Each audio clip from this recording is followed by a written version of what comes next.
আপনারা কি লক্ষ্য করেছেন ইদানিং সোনার দাম কেমন হু হু করে বেড়ে চলেছে? আগস্ট মাসের শুরুতে সীমান্ত ক্যারেট সোনার দাম প্রতি গ্রামে প্রায় টার্গেট 9 টাকা হয়েছিল। আজ 7 ক্যারেট সোনার দাম ছিল 3 টাকা। ভাবুন তো, জানুয়ারি মাস থেকে এ পর্যন্ত প্রায় 20% দাম বেড়েছে। এখন আপনারা হয়তো ভাবছেন এটা শুধু কিছু সাঙ্গুয়ার ব্যাপার, কিন্তু চেন্নাই, কোয়েম্বাটোর, মাদুরাই, মুম্বাই এবং আরও অনেক জায়গার হাজার হাজার ঐতিহ্যবাহী বর্ণশিল্পীর জন্য এটা প্রতিদিনের এক বড় সমস্যা। এই কারিগরদের অনেকেই আগে মাসে প্রায় 1,000 টাকা আয় করতেন।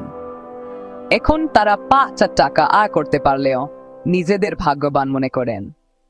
কিছু কিছু জায়গায় কাজের পরিমাণ প্রায় 60% কমে গেছে। ইয়ার ফলে শত শত কারিগর তাদের প্রত্যেক পেশা ছেড়ে রাজমিস্ত্রি, নিরাপত্তা কর্মী, এমনকি অটো চালকের মতো কাজ করতে বাধ্য হচ্ছেন শুধু বেঁচে থাকার জন্য। কেন এমন হচ্ছে? এটা আসলে অনেকগুলো সমস্যার এক জটিল পরিস্থিতি। বিশ্বজুড়ে অস্থিরতা, টাকার মূল্য কমে যাওয়া আর বিনিয়োগকারীদের সোনার দিকে ঝুঁকে পড়া, কারণ সোনাকে তারা নিরাপদ মনে করছেন।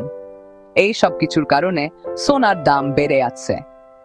কিন্তু সোনা যত দামি হচ্ছে, সাধারণ মানুষের পক্ষে গয়না কেনা তৎকালীন হয়ে পড়ছে। বিক্রি কমে গেছে আর কারিগরদের ওয়ার্কশপগুলো খালি পড়ে আছে। এটা শুধু আয়ের সমস্যা নয়, এই পরিবারগুলো স্কুলের বেতন, বাড়ি ভাড়া, এমনকি প্রতিদিনের খাবারের খরচ জোগাতেও হিমশিম খাচ্ছে। আর সবচেয়ে বড় ভয়টা কি জানেন? শত শত বছরের ঐতিহ্যবাহী কারুশিল্প বিলুপ্তির পথে। যদি পরিস্থিতি না পাল্টায়, তাহলে প্রজন্ম থেকে প্রজন্মান্তরে চলে আসা এই শিল্প হয়তো চিরতরে হারিয়ে যাবে। তাহলে উপায় কি? কারিগরদের জরুরি ভিত্তিতে সহায়তা দরকার, সরকার এবং আমাদের মতো সাধারণ মানুষের কাছ থেকে। রাজ্য ও কেন্দ্রীয় সরকারের সহায়তা, নতুন নীতি এবং হয়তো এই শিল্পকে আধুনিকীকরণ করা গেলে পরিস্থিতি বদলাতে পারে।